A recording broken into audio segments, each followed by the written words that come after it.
Hi folks, this is Rose from In Rose's Garden, and today we are going to make a couple of bookmarks. One with a smaller hook bookmark and the other with the wavy larger one. Let's turn down and we'll start working on our first one. Okay, what we have here is some dark blue lapis SoftFlex in the medium size. We have our blank. This is the small shepherd's hook one. We have our beads we're going to use, as well as a couple of crimp tubes and a jumpring. So what we're going to do here is we're going to put this beautiful triquetra down here at the bottom. Then we'll have, it's going to wire onto this little clear lantern. I took this out of one of my bargain bead boxes. Then we'll have this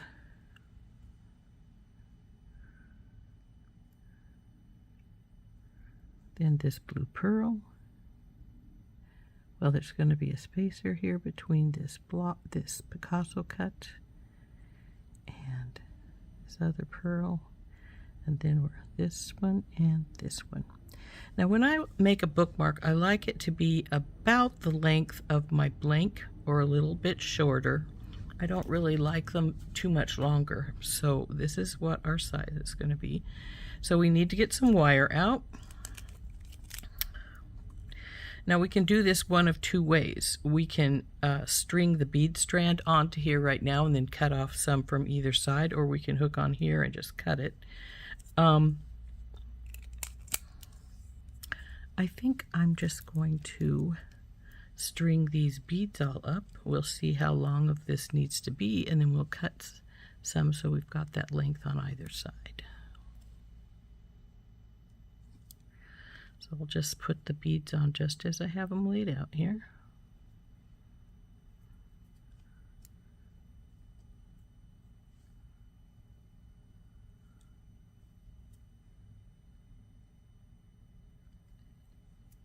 Now bookmarks are relatively simple to make, these hook bookmarks. To me, what takes the longest time is deciding what I'm going to put on them. So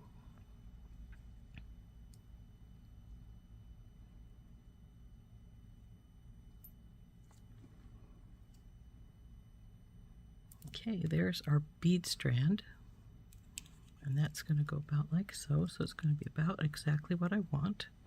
So now I'm going to stick on this crimp tube. And now, again, it's a either or thing. You can hook your charm on now and then cut the wire so you can do the other side. Or you could hook it onto the jumpring that's going to go through your hook.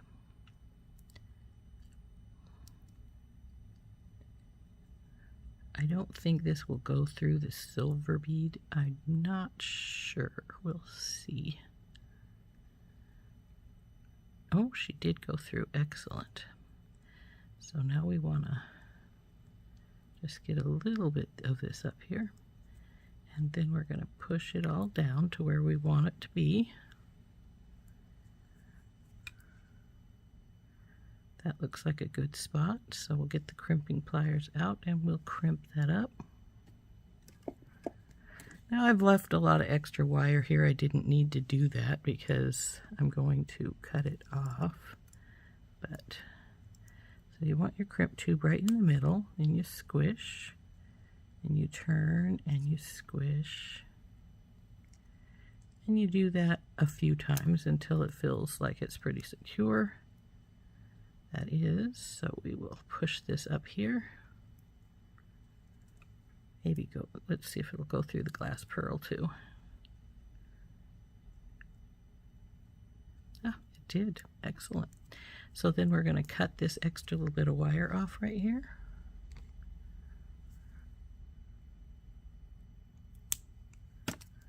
And this side is finished. So we're going to cut it off about right where it's at here. That gives us a little room to work. We don't want to have such a short strand left that it's almost impossible to get your crimp tube through. So now we'll put our crimp tube on this side. And you can do this one of two ways. Well, you could do it one of three ways. You could hook it straight onto the blank if you want through the hole. Hook it right to the jump ring right now. Or you can just turn it and put it through and make sure you have enough. Okay, this time it doesn't want to finish going through the silver bead. It started, but it doesn't want to go any further than that. Oh, there it is. Just got to get hold of it now. Pull her up. Now we'll push our beads down, as well as our crimp tube, and then pull it up some more.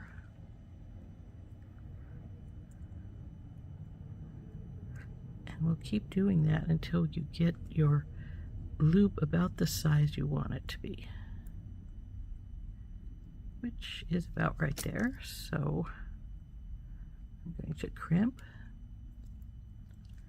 Now as you can see, there's a little gap there, so there will be a little space at the top. That is not an uncommon occurrence, so I'm not too worried about it. If you are worried about extra space, you can always put a crimp cover on. It doesn't bother me, so I'm not going to worry about that. So now we'll flip this and cut this extra bit of wire. And there is our piece. Now the next step is simply to, this is a little crooked, let's straighten her up some, get our pliers out. Open up our jump ring, hook it through our strand, and then, come on baby.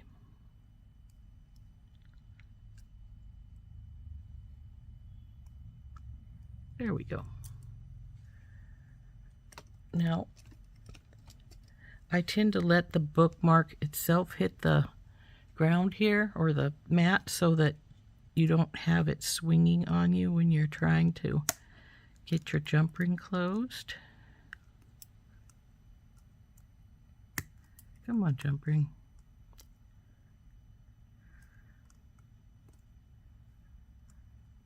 Let's see if I got you. You could go just a hair's breadth more.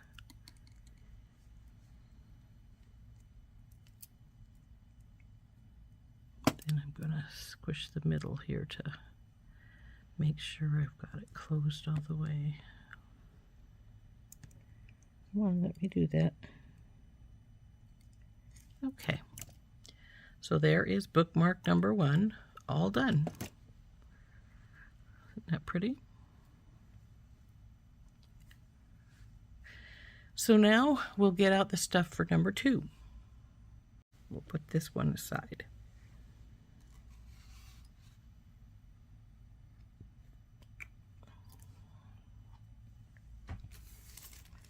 These are the pieces for number 2. We're going to use the emerald on that.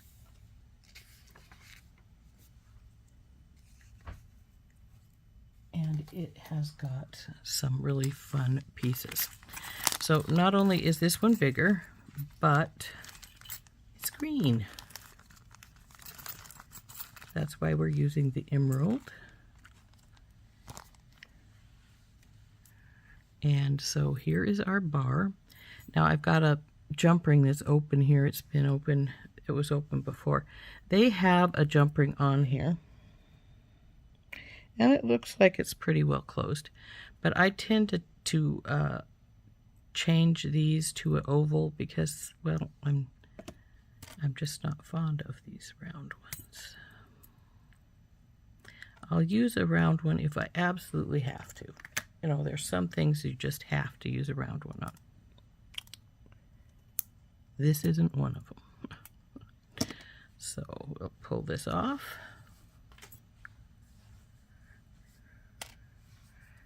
And we'll put this one on since it's already open.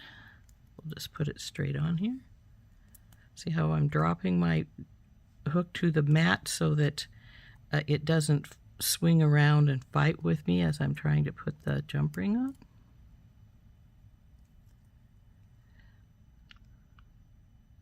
There we go. So there's that. Now we've got this wonderful wolf and crescent moon here for the bottom. I've got some Indian agate, which is really pretty. And then we have, this is a labradorite.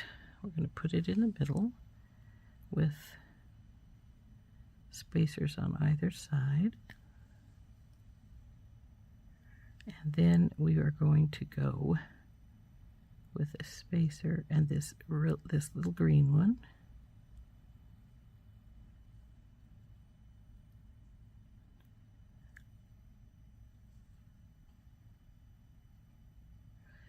Then next will be the coin that I took out of a the latest bargain bead box, and then the labradorite to finish it up.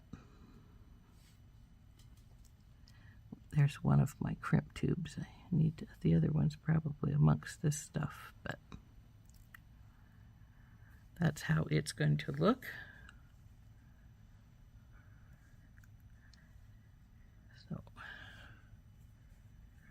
So we'll get some wire loosened up here and string the beads. Come on, baby.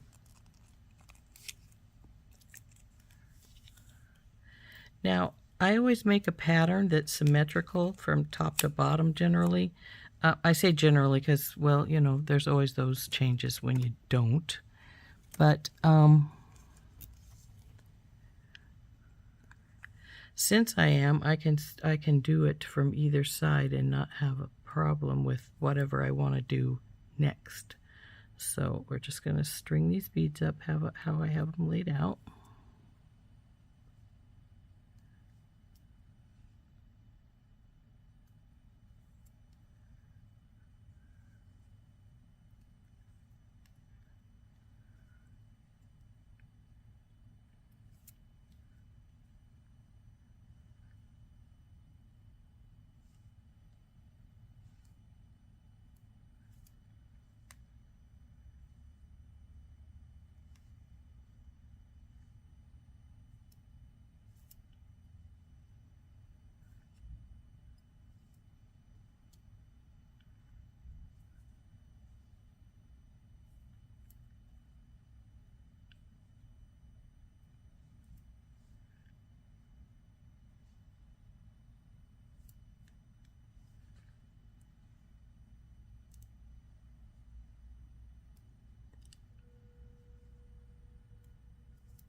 So that'll sit like that and to go onto here.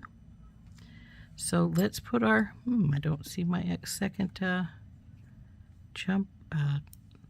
crimp tube, even though I would have swore I put it in the little baggie. Maybe it stayed in the baggie. I guess I'll have to check that. So we're going to put our wolf on.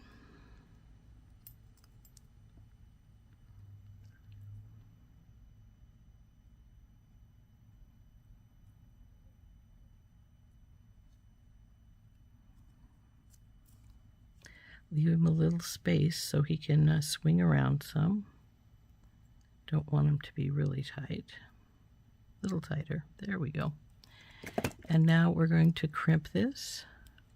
Put the crimp tube right in the middle of the divot. Turn, turn, turn. Okay, he's on. Now we'll trim this a little bit, but we'll see how many of these beads, if these beads will all go on here over the top. I like the beads to go over the top of the wire, that it feels a little more secure that way. I don't know that it really is, but there we go. Down you come. And so here is our what our bead strand is going to look like as it hangs with our hook. So next step is to find what I did with that other crimp tube. I wonder if it's still in the bag. No, doesn't appear to be. So we'll just have to get a new one, which is no big deal. Got plenty of them. So we will get our crimp tube out. Oops, not two, just one.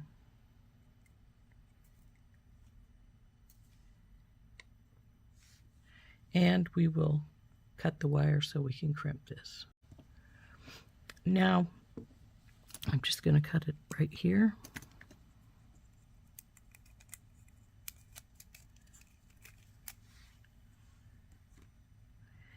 And then I'm going to take off my bead stopper, put on my crimp tube,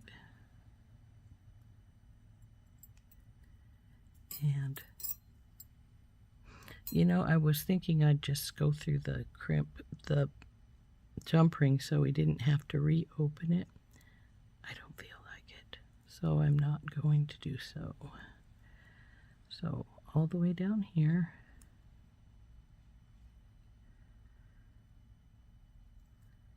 bring her down.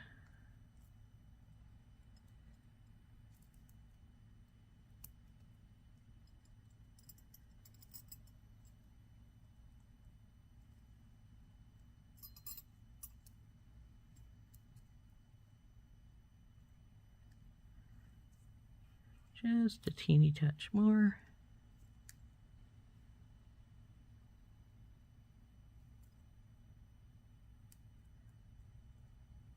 That should be good. So we'll get our crimping pliers and we will get that crimp tube in the middle.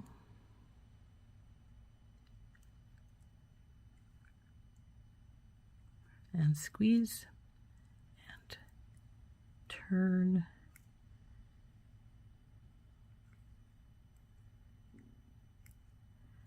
And just keep turning and squeezing until it doesn't compress anymore. And then we can cut our extra wire out down here.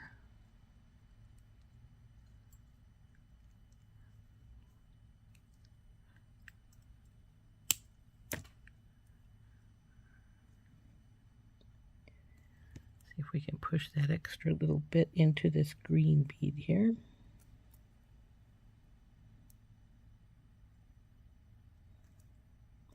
And if not, we need to get just a little bit more cut off, because it didn't quite get enough. Come here, you.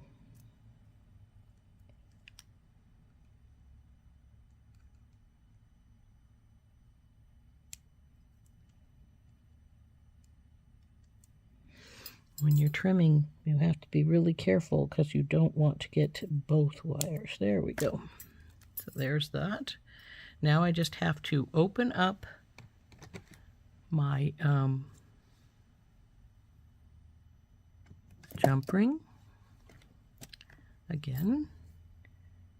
So just carefully open it just a little bit, just enough to get your wire to go in. You don't need much, because let's face it, your wire is not very long, or very large, I guess I should say, when we tighten it back up. And then here we go. Our second one is done. Isn't that really pretty? I really like these this wolf and moon here. And there's number 2, the larger one, and here's number 1, the smaller one. Hope you enjoyed making those bookmarks with me. Didn't they turn out pretty? There is the smaller.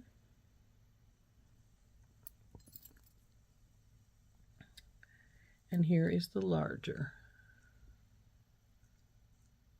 I really like this one. Isn't that pretty? Those greens and the labradorite go so well together.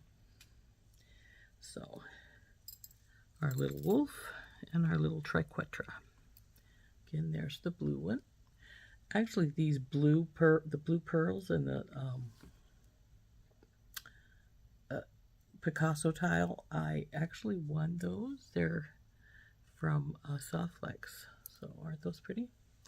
So anyway, there are our 2 bookmarks, and I hope you enjoyed making those with me.